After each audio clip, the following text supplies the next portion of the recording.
Saya waktu itu rekornya itu sampai dalam cuma 2-3 tahun ya waktu itu ya. Itu saya sampai 1.000 lokasi bakmi di Jakarta.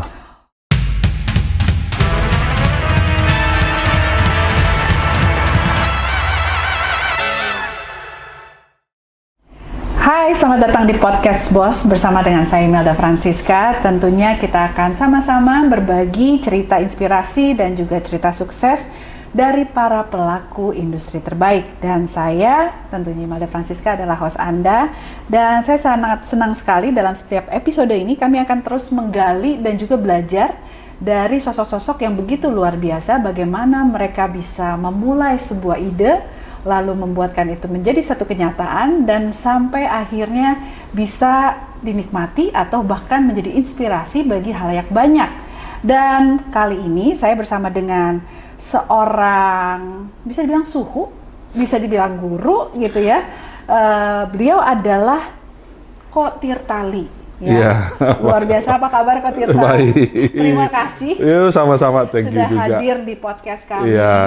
Dan mungkin sudah tidak asing lagi ya, apalagi kalau ceritanya saya sering jalan-jalan ke mall besar, terus suka ngeliat ke daerah food courtnya gitu ya, terus banyak makanan enak-enak ya, dan saya suka lihat namanya Tirtali gitu. Terus saya kayak, wah ini orang hebat banget nih, bisa bikin konsep makanan terus rame terus gitu. Nggak taunya sekarang ada di sebelah saya. Luar biasa sekali Ko Tirta. Thank you. Dan pastinya sudah tidak asing lagi, dan beliau adalah bisa dibilang bapak bakmi di Indonesia. Ya. Jadi bapak itu bukan bapak tentang pendidikan saja, tapi ada bapak bakmi di Indonesia gitu ya. Ini luar biasa. Dan mungkin sedikit singkat cerita aku bacain ya. Perjalanan ini dimulai dari tahun 2005 ya Ko ya?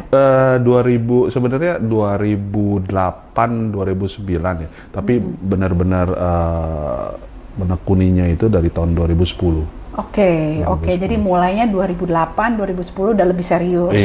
Sampai dapat penghargaan dari Museum Rekor Indonesia, MURI. Ini dapat apaan nih dari MURI? Iya, pemakan bakmi terbanyak di Indonesia. Pemakan bakmi terbanyak. Jadi judulnya sih keren ya. Pengunjung dan peresensi rasa bakmi terbanyak di Indonesia. Gitu. Jadi bukan makan mangkok terbanyak ya? Bukan. Jadi ya? saya waktu itu rekornya itu sampai dalam cuma 2-3 tahun ya waktu itu ya. Itu saya sampai 1.000 lokasi bakmi di Jakarta. 1.000 lokasi di Jakarta. Ada sampai 1.000, ada lah ya? Lebih ya? Lebih, apalagi sekarang. Ini bakminya bakmi yang kayak, yang maksudnya yang Chinese non halal, apa sampai seluruh seluruh bakmi. Jadi saya tuh mereviewnya itu waktu itu yang hanya mempunyai lokasi alamat yang tetap. Karena kan saya kan harus memberikan informasikan juga ya. Informasikan kepada semuanya, itu kan harus ada. Ketika pas saya informasikan pasti orang datang. Iya, betul. Jadi saya itu belum termasuk kan yang kalau gerobak jalan. Nah, itu saya tidak masukkan karena kan mereka mobile. Itu 1.000 aja nggak pakai yang gerobak ya? Enggak. Udah yang menetap ya? Iya. Wow, keren banget. Terus juga ternyata beliau ini juga dikenal selama ini lewat gelar, mungkin sekarang setahun berapa kali tuh namanya Tirtali Bakmi Festival. Iya. Jadi setiap tahun mengadakan festival, atau setahun berapa kali? Iya, jadi kalau itu saya dari tahun 2017 ya. 2017. Dari 2010 ke 2017 tuh ngapain tuh? Nge-review terus. 17 loncat bikin festival. Jadi memang dari awalnya itu saya udah dari tahun 2000, sebenarnya saya bilang 2000, ini semuanya boleh ya saya mulai ini ya, saya bicara. Langsung aja. Saya langsung cerita aja. Sebenarnya ini kalau saya katakan, kalau istilah kerennya tuh the unexpected journey. Emang kita hidup ini banyak kok yang unexpected. Jadi memang yang benar-benar nggak terduga gitu. Memang sebelumnya memang saya, chef kah? Enggak. Kalau tahu background saya mah semuanya pasti akan apa kok? Elektronik. Elektronik. Jadi saya lulus SMA, saya kebetulan saya sekolah di Jepang. Saya ambil manajemen bisnis di Jepang. Saya 5 tahun saya sekolah di sana, saya tinggal di Jepang. pulang gabung family business, bermain di elektronik. Oh, I see. Jadi kebetulan dulu tuh kakak-kakak saya bercimbung di dunia elektronik. Jadi kita pegang keagenan merek audio. Kita dulu di audio. Audio. Nah, kebetulan dulu kita dapat pegang keagenan tuh dari Jepang. Merek dari Jepang. Nah, akhirnya kan saya bisa sekolah juga di Jepang. Saya cimpung, jadi terjun waktu itu. Ya udah deh bantu saya pegang area penjualan waktu itu di Jakarta. Sampai akhirnya tahun 2007-2008 lah gitu. Kita pas terakhir karena dunia elektronik kan berkembang terus.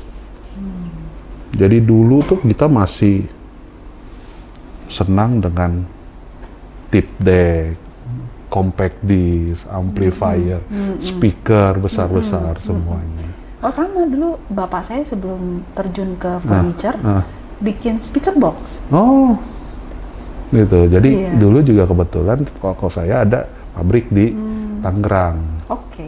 Bikin speaker box.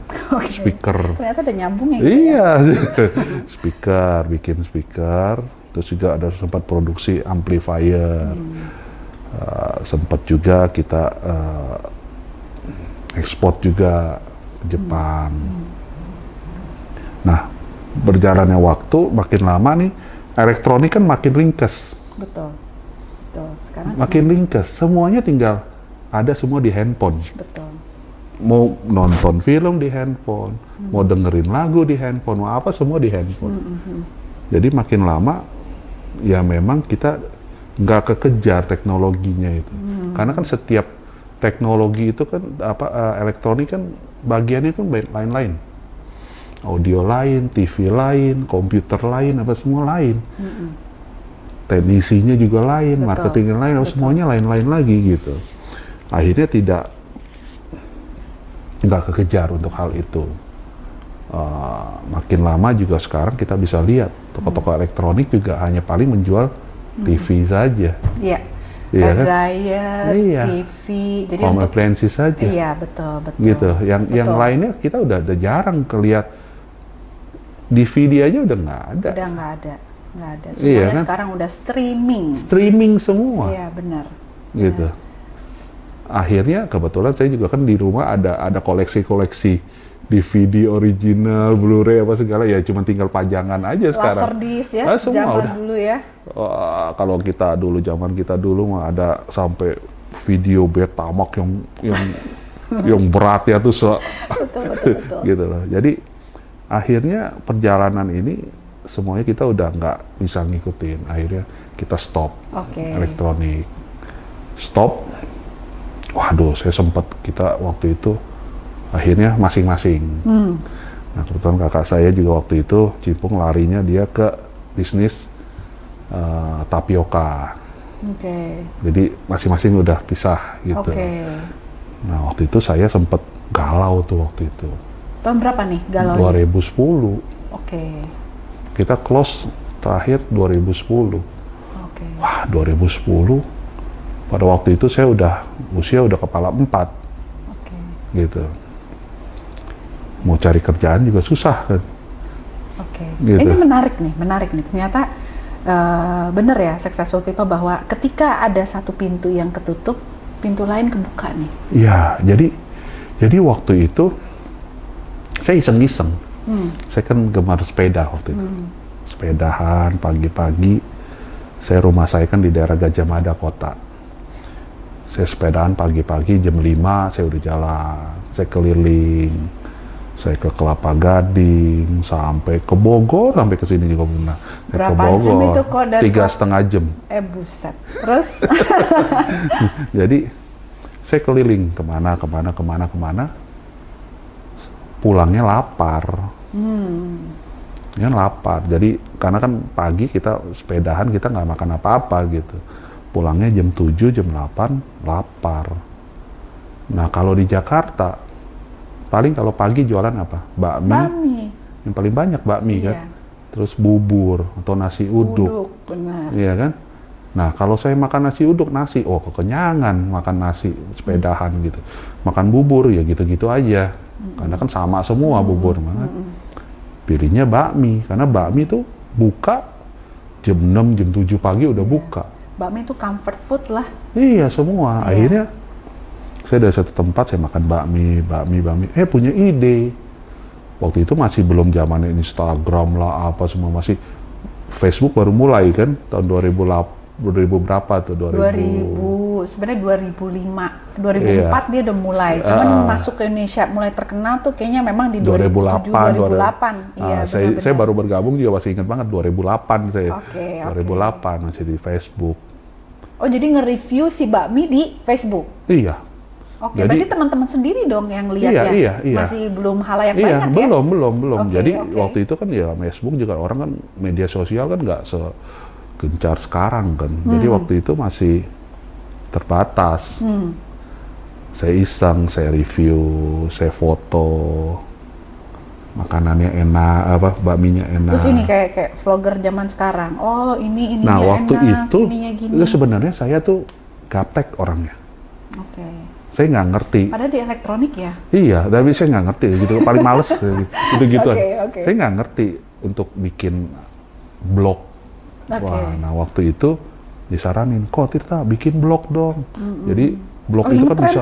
Dulu kan blogger, gitu, blogspot. Betul. Blogspot. Nah itu benar-benar the real blogger saya tuh waktu itu. Saya nggak tahu. Ya udah deh, diajarin bikin blog. Saya bikin, jadi dari albumnya di Facebook saya pindahkan ke blog.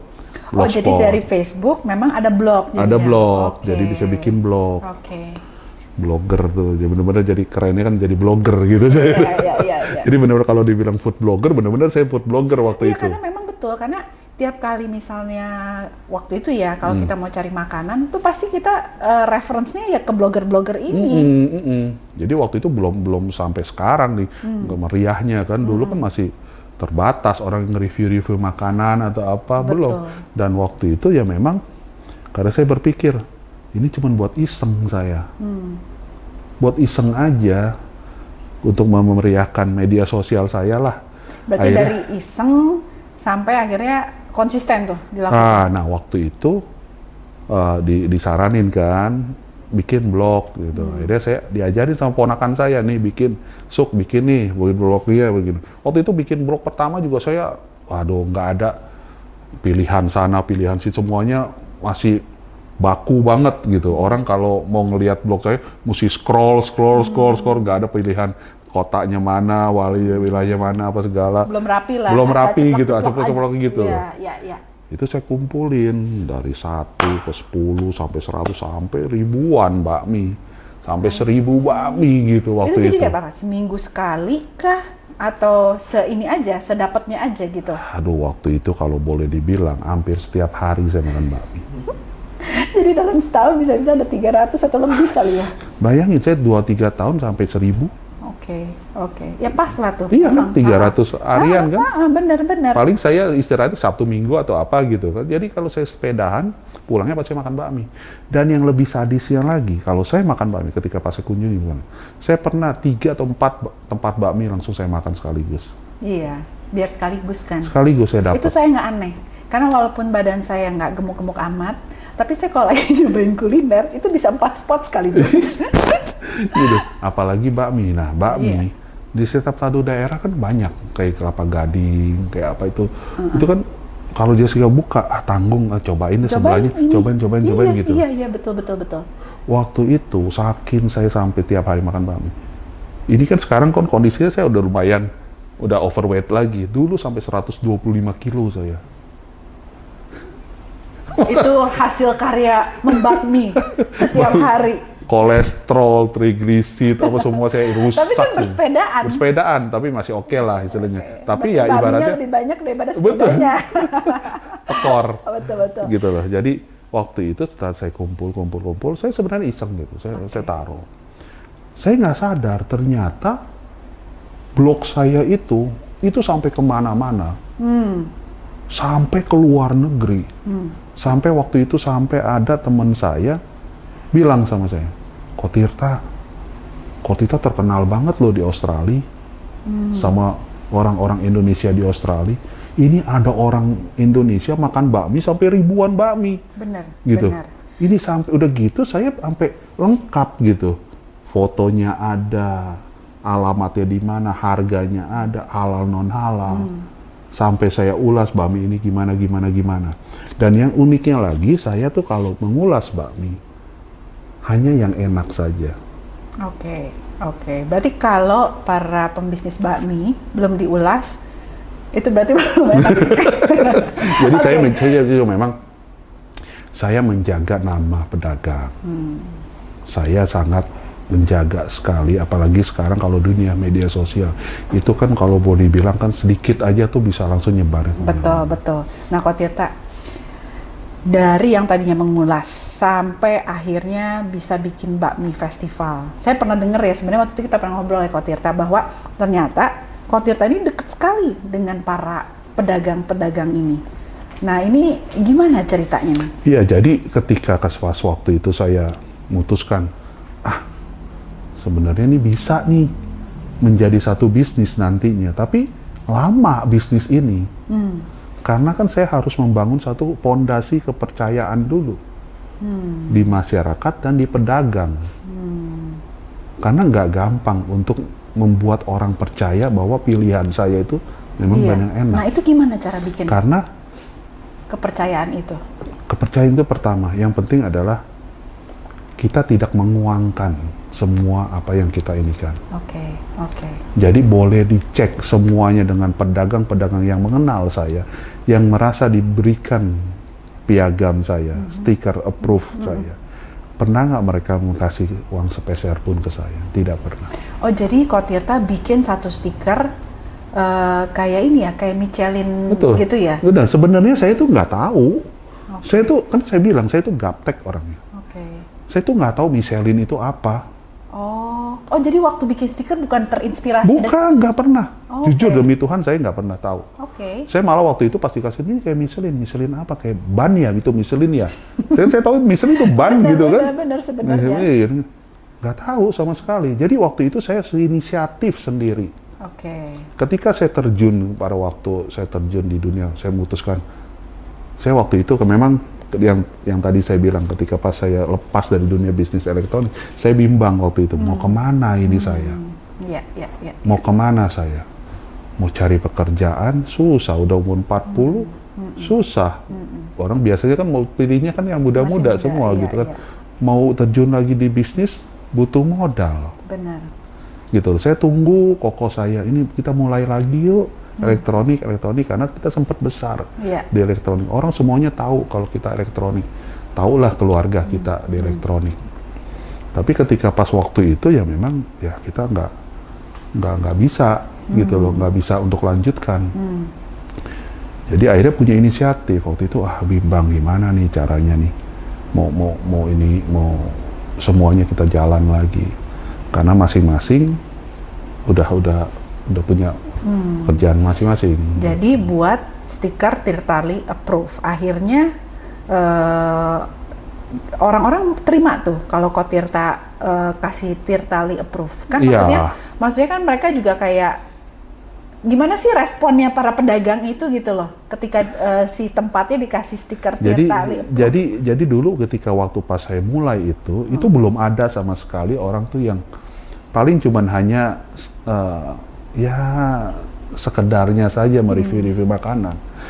Tahun 2010, 15 tahun yang lalu kan. Jadi saya mulai itu semua yang tadi saya bilang, saya juga iseng-iseng. Akhirnya saya punya pikiran, ini sebenarnya bisa. Karena ketika pas saya berkunjung ke seluruh tempat bakmi, saya tanya mereka omsetnya berapa, penjualannya berapa, apa segala. Nah, Indonesia, setelah saya buka lagi buku, saya cari informasi, kita ini Indonesia pemakan bakmi nomor 2 terbesar di dunia setelah China. China pasti karena penduduknya aja udah miliaran.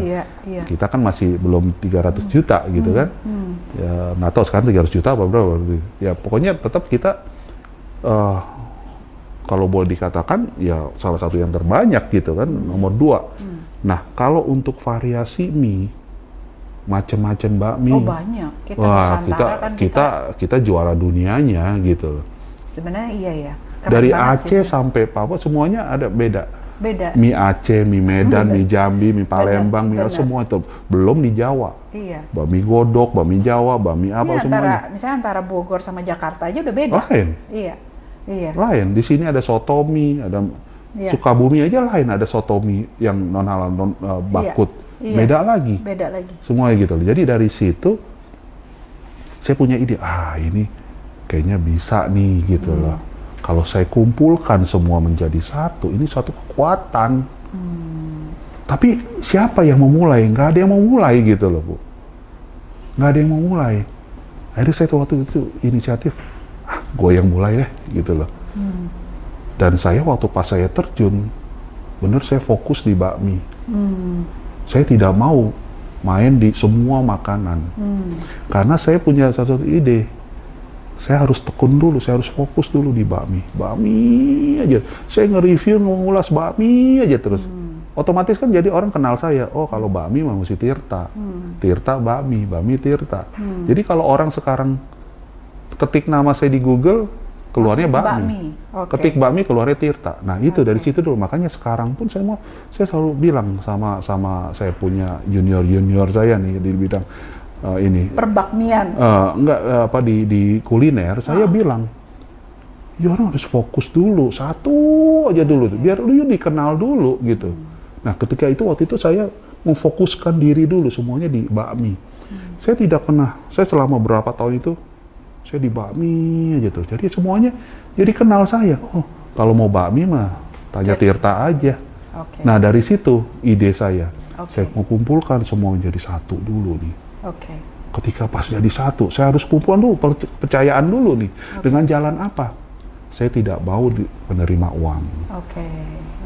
Dan itu menjadi satu kepercayaan tersendiri. Kepercayaan. Jadi akhirnya masyarakat semuanya tahu. Oh, reviewnya Tirta tuh murni karena dia tidak dibayar. Itu dia tidak mahal. Dan tidak menerima bayaran.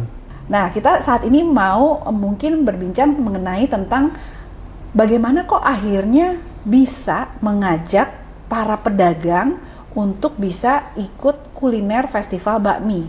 Karena gini kok, saya tuh pernah mau bikin ya baik podcast lah, mau bikin festival, itu ngajak pedagang, itu gampang-gampang susah loh kok. Ada yang mau keluar dari tempat dagang dia, ada juga yang ya gitu, gini-gini aja gitu loh. Nah itu gimana kok akhirnya bisa, berapa banyak sih biasanya satu festival, berapa pedagang? Sekitar 30-an. Saya pernah sampai 50 pedagang. 30 sampai 50 pedagang. Itu cukup banyak. Nah, itu bagaimana untuk bisa narik? Berarti kan yang diajak nih yang udah Tirtali approve kan? Betul. Iya, jadi seperti yang tadi saya katakan bahwa semuanya saya lakukan itu semuanya. Saya berpikir kalau ketika saya memulai itu semuanya dengan berbayar, jadi hubungan itu tidak akan ada. Seperti kayak sekarang. Jadi seperti kayak pembeli dan penjual saja. Nah, saya waktu itu saya kan, ini saya harus lakukan yang berbeda gitu. Memang sulit. Bagaimana kita nggak ada? Saya kan sampai nggak ada pemasukan. Iya kan, saya berhenti di dunia elektronik. Kalau mau dibilang sulit. Sampai semuanya bayar. Saya diundang saja, saya bayar. Karena saya bilang, saya nggak mau ada beban. Saya harus memberikan informasi kepada semuanya bahwa ya memang benar-benar apa yang saya informasikan memang benar-benar enak. Gitu loh. Jadi yang tidak enak ya saya nggak akan ulas. Karena yang tadi saya katakan, saya juga harus menjaga nama pedagang. Jadi saya harus membangun satu fondasi kepercayaan di masyarakat dan di pedagang. Semuanya tidak berbayar. Jadi yang ikut festival mereka berbayar nggak? Tidak. Oh, nggak bayar? Nggak bayar. Jadi terus sistemnya apa? Bagi hasil. Bagi hasil. Iya. Jadi dari awal itu saya pertahankan, tidak ada uang dengan mereka. Jadi akhirnya Ya tadi Bu Melda bilang, ngajak pedagang yang paling susah. Pedagang itu jangankan kita tanya, kita ajak ngobrol, kita deketin aja mereka udah curiga sama, udah curiga mau ngapain loh. Iya kan? Jadi mereka tuh, apalagi pedagang-pedagang bakmi. Pedagang bakmi itu mereka rumahan kebanyakan yang saya ini kan. Mereka tuh hanya di dunia mereka saja. Betul, betul. Dunia mereka. Jadi mereka selalu menunggu bola. Jadi setiap hari mereka hanya mengharapkan konsumen datang, makan bakmi. Itu selesai. Ini jadi mengajak mereka untuk menjemput bola. Betul. Oke. Nah, ini yang saya lakukan. Saya lakukan itu, pertama saya bilang, makanya saya inisiatif membuat stiker. Ketika saya informasikan di media sosial dan di blog saya bahwa ini makanan mereka atau bakmi mereka enak, dan mereka kan harus ada pengakuan juga. Betul. Sebagai identitas mereka bahwa bakmi mereka itu enak. Saya punya inisiatif, saya buat stiker, saya desain sendiri, saya cetak sendiri, biaya sendiri, Bu. Gitu loh. Oke. Nah, itu saya berikan kepada mereka sebagai identitas mereka. Bahwa bakmi mereka itu enak loh. Jadi ketika ada orang datang, ini ada Tirtali Approved. Awalnya mereka nggak tahu semuanya. Apa itu stiker, dan konsumen juga kan nggak semuanya tahu saya. Sampai ibaratnya tuh sampai ada orang, ini siapa Tirtali, sampai bilang approve ini bakmi ini enak, bener nggak enak gitu kan? Siapa lu gitu kan? Jadi akhirnya, tapi akhirnya berjalannya waktu mereka sadar bahwa ternyata ini si Tirta, ini nge-review makanan bakmi, dan mereka juga tahu bahwa saya tidak pernah dibayar dan tidak pernah meminta bayaran. Nah, saya pasang suka dukanya. Ada yang menerima, ada yang tidak menerima. Ada yang copotin nggak? Ada. Ada. Tapi saya waktu itu saya menganggap mereka tidak mengerti. Karena yang saya kan bilang, saya berhubungan semua dengan pedagang-pedagang rumahan. Yang mereka tuh hanya dunia mereka. Banyak sekali, apalagi pedagang-pedagang bakmi. Ada pedagang bakmi yang di daerah Kelapa Gading itu sampai namanya aja udah bakmi cerewet, bakmi judes. Itu jangankan kita nanya aja. Punya saya udah belum? Nggak sabar nunggu, kalau nggak sabar udah keluar aja. Kayak gitu, semuanya tuh punya diri sendiri gitu. Jadi saya tuh punya inisiatif waktu itu. Ini saya mau bawa, karena saya melihat yang tadi saya katakan. Mau nggak si bakmi yang kayak cerewet itu, mau nggak ikut festival? Enggak. Saya ikut. Enggak. Kalau kayak gitu enggak. Jadi saya tahu gitu agak susah karena dia udah sepuh juga ya. Itu. Tapi lucu juga kalau yang tadinya gitu jadi ikut jadi sohib gitu. Iya. Tapi ada beberapa yang sulit, yang susah, yang kalau dibilang kalau udah diajakin, mau ngapain, repot lah, gini.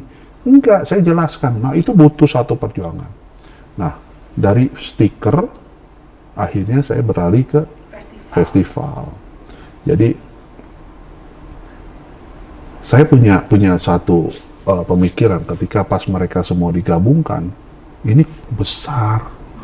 Apalagi kekuatannya besar ketika pas kalau kita gabungkan, karena mereka kan yang tadi saya bilang, mereka hanya biasa di rumah. Saya bilang, ayolah, jangan cuma menunggu bola. Ini dunia di luar nih, pertandingan ini besar sekali. Kalau untuk kuliner, jangan kita yang kuliner lokal cuma hanya kebagiannya di food court. Gitu, di tempat-tempat yang mall juga kadang-kadang juga nggak bisa masuk mereka. Ya kita tahu sendiri kalau di mall kebanyakan kan yang merek-merek asing semua kan, karena mereka mempunyai manajemen dan permodalan yang kuat. Gitu loh. Dan mereka kan manajemennya kan kalau benar manajemen cek kalau dibilang kan, manajemen yang ibaratnya manajemen rumah tangga. Iya. Laku berapa buat besok modal. Benar. Iya kan? Nah itu yang saya itu kan, ayo keluar. Salah satunya juga adalah mereka harus melek teknologi. Karena biasanya mereka sendiri pun kan hanya menerima cash. Sekarang zamannya udah kris. Udah orang nggak banyak bawa uang. Nah, bagaimana kalau dia tuh tetap mengharapkan pembeli bayar cash. Saya bilang, ayolah keluar, melihat. Jangan merasa, dia kan mereka semua selalu merasa makanan gue paling enak, makanan lain mah nggak enak. Itu yang paling ego mereka yang paling besar itu. Nah, saya mau merubah itu semuanya. Ayo, keluar kandang, di atas langit ada langit loh. Dengan festival bakmi ini dalam 1 tahun deh kok, kira-kira ada berapa festival yang Ko Tirtali lakukan?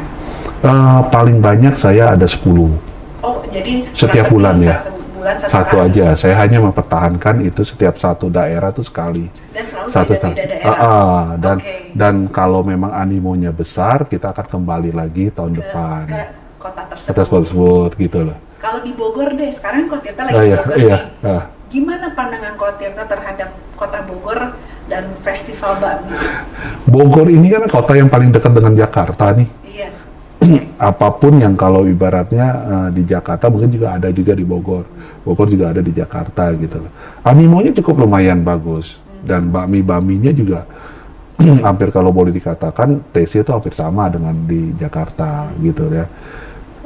Saya belum pernah melakukan festival di Bogor. Berarti mesti nanti kita lakukan. Pasti harus. Nah, terus Ko Tirta bicara mengenai tetap festival bakmi. Dari yang tadinya susah, ya kan, ngadepin si encik-encilan, kongko, cek-cek gitu ya. Sekarang berapa dari 30 itu pengunjung yang datang misalnya ya melakukan festival, itu kurang lebih berapa orang sih kok?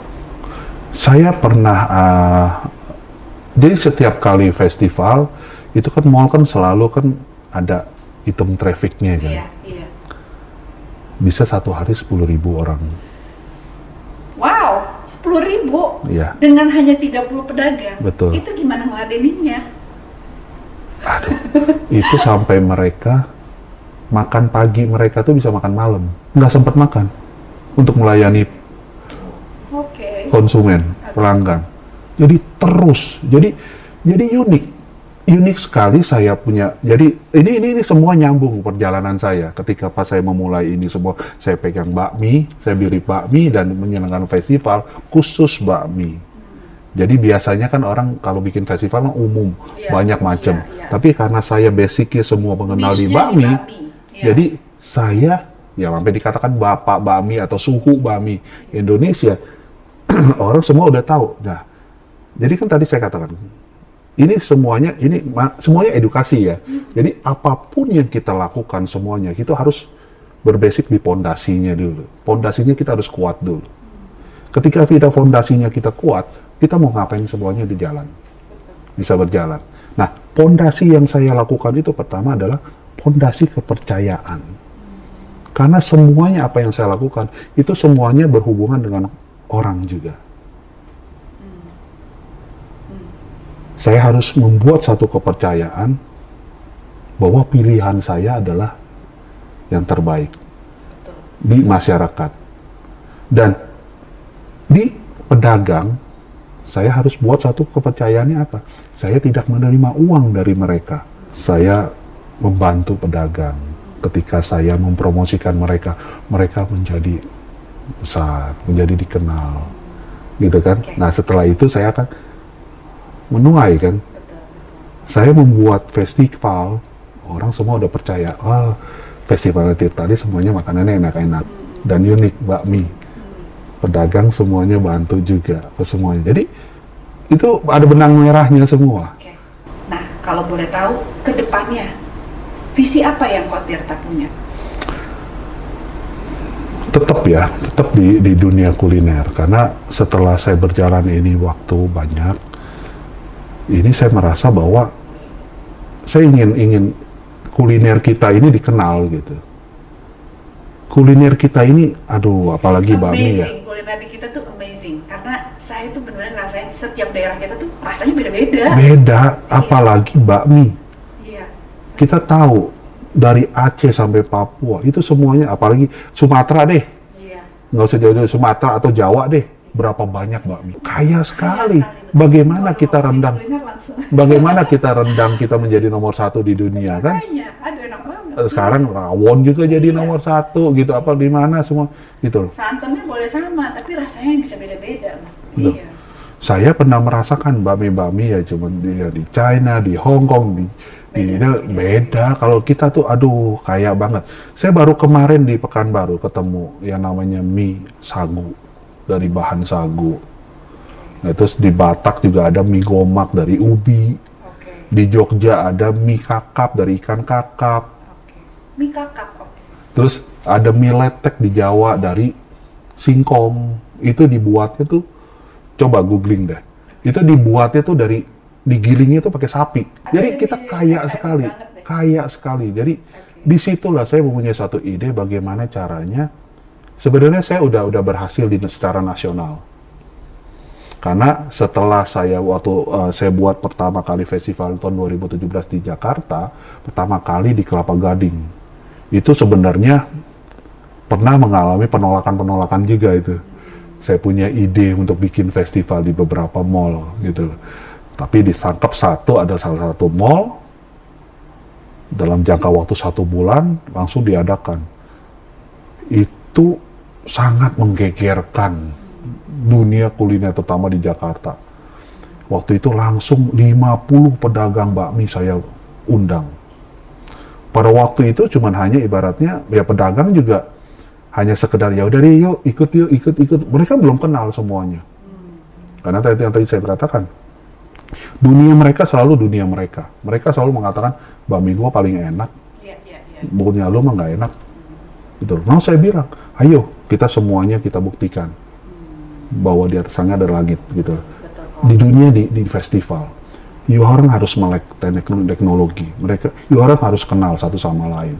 Yang terakhir, last but not least, buat anak-anak muda nih sekarang yang lagi terjun ke bisnis kuliner, apa pesan-pesannya kok? Fokus, disiplin, itu yang harus dilakukan semuanya. Ketika saya terjun di dunia kuliner ini, saya fokus dalam satu bidang. Jangan selalu ketika pas pertama aja ada, biasanya kan kalau ada goyang dikit udah nyerah. Fokus dan disiplin ya, memang disiplin, apa yang kita kerjakan harus disiplin terus. Fokus dengan apa terus kita kerjakan. Yang tadi saya kata, saya kecimpung di dunia kuliner, di bakmi aja terus. Jangan memilih yang lain semuanya. Karena kalau kita memilih lain semuanya, banyak semua yang kecimpung. Orang semua juga bermain di situ. Tidak dikenal. Nah, kalau kita fokus dengan satu aja apa yang kita kerjakan, jangan terlalu cepat menyerah apa yang kita lakukan. Terus kita lakukan. Dan selalu disiplin. Kita lakukan. Itu bisa berhasil. Baik, terima kasih Ko Tirtali buat sharingnya, buat insight, wisdomnya, dan yang pasti kita tunggu festival bakmi Ko Tirta ini di Kota Bogor. Nah, itu harus dilakukan karena udah banyak sekali yang pada minta juga. Gitu. Oke, baik, terima kasih Ko Tirta. Terima kasih sama-sama. Dan tentunya terima kasih kepada para successful people. Kita belajar tadi ya bahwa kita harus fokus, kita harus disiplin dalam segala apapun yang kita lakukan untuk kita supaya bisa menjadi sukses di bidang apapun itu. Dan jangan lupa untuk subscribe, like, and share podcast Boss ini di channel YouTube kami @podcast.boss.official dan juga @ocbd.bogor.official. Dan tentunya Anda semua harus think like a boss, learn to be boss, and execute like a boss. Bye-bye.